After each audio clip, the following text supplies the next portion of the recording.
Bismillahirrahmanirrahim. Assalamualaikum warahmatullahi taala wabarakatuh. InsyaAllah pada hari ini kita akan belajar pelajaran sirah. Jadi pelajar-pelajar boleh buka buku teks sirah, muka surat 38. Okey, tajuk hari ini yang kita akan belajar iaitu Nabi Muhammad SAW menyelesaikan masalah pembinaan semula Kaabah. Okey. Nabi Muhammad SAW telah menunjukkan kebijaksanaan baginda sebagai pemimpin semasa berlaku banjir besar di kota Mekah. Banjir besar itu telah menyebabkan sebahagian dinding Kaabah runtuh.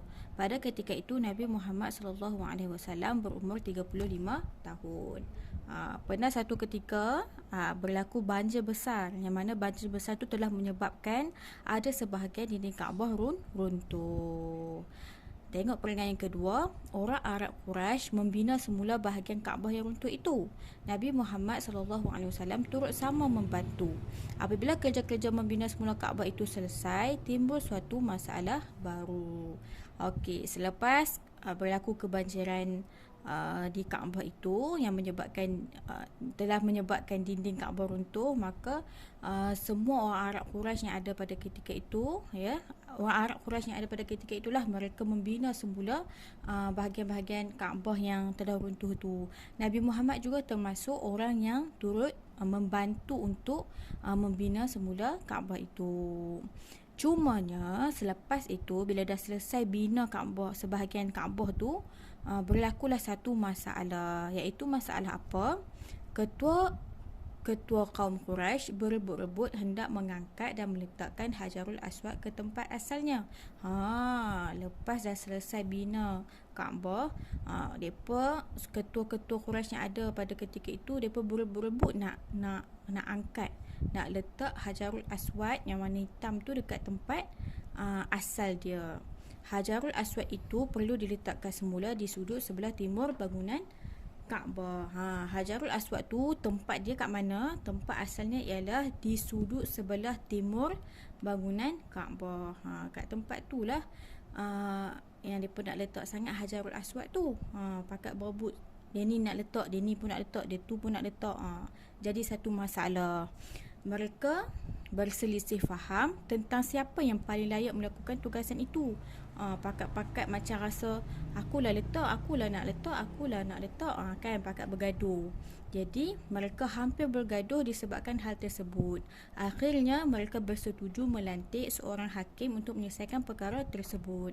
Last sekali mereka kata kita lantik hakim. Hakim tu yang akan menentukan siapa yang akan letak Hajarul Aswad. Okey, tengok muka surat 39. Mereka bersetuju untuk melantik orang yang pertama masuk ke Masjidil Haram pada keesokan harinya sebagai hakim. Jadi mereka pun berbincang. Esok siapa orang pertama yang masuk ke dalam Masjidil Haram, dia itulah yang kena jadi hakim. Jadi pada keesokan harinya, orang yang pertama masuk ke Masjidil Haram ialah Nabi Muhammad SAW. Tiba-tiba esoknya, orang yang pertama masuk Masjidil Haram ialah Rasulullah. Lalu mereka berasa gembira kerana Nabi Muhammad SAW merupakan orang yang sangat dipercayai oleh mereka semua. Mereka pun seronok. Sebab apa? Sebab Nabi ni memang dah tahu dah, mereka semua dah kenal dah seorang yang baik, seorang yang dipercayai. Jadi sebab tu mereka seronok sangat Nabi Muhammad Nabi Muhammad orang yang pertama yang masuk ke Masjidil Haram. Lalu mereka melantik baginda sebagai hakim untuk menyelesaikan perselisihan itu. Jadi mereka pun lantiklah Rasulullah untuk selesaikan masalah yang berlaku. Apa yang Nabi buat? Cara Nabi Muhammad SAW menghakimi perselisihan itu ialah, yang pertama, baginda membentangkan kain serbannya. Rasulullah ambil serban Rasulullah bentang, kemudian baginda meletakkan Hajarul Aswad itu di tengah-tengah kain serbannya. Kemudian Rasulullah letak Hajarul Aswad tu letak dekat tengah-tengah kain serban Rasulullah. Langkah yang kedua yang Nabi buat apa dia? Baginda meminta semua ketua kaum Quraisy memegang bahagian tepi kain serban tersebut. Nabi minta semua kaum Quraisy yang bergaduh semalam tu untuk pegang dekat pegang dekat bahagian tepi kain serban Rasulullah. Dia ni pegang sini sikit, yang ni pegang sini sikit, orang ni pegang sini sikit. Jadi semua orang boleh pegang serban tu. Pegang kat tepi serban tu. Setelah itu baginda meminta mereka mengangkat kain serban itu bersama-sama ke penjuru timur bangunan Kaabah. Selepas tu Rasulullah minta mereka angkat serban tu untuk dibawa ke penjuru sebelah timur bangunan Kaabah. Okey, buka muka surat 40. Langkah yang ketiga, apa Nabi buat? Akhir sekali Nabi Muhammad SAW sendiri yang meletakkan Hajarul Aswad pada tempat asalnya. Last sekali, dah sampai dah kat tempat penjuru Kaabah tu, Rasulullah ambil Hajarul Aswad tu, Rasulullah letak di tempat asalnya. Semua ketua kaum Quraisy itu berpuas hati dengan cara baginda menyelesaikan perselisihan tersebut. Jadi semua orang kaum Quraisy yang ada pada ketika itu, mereka rasa puas hati apa yang Rasulullah dah buat. Okey, yang Rasulullah selesaikanlah permasalahan yang Rasulullah selesaikan permasalahan yang telah berlaku tu. Okey, alhamdulillah.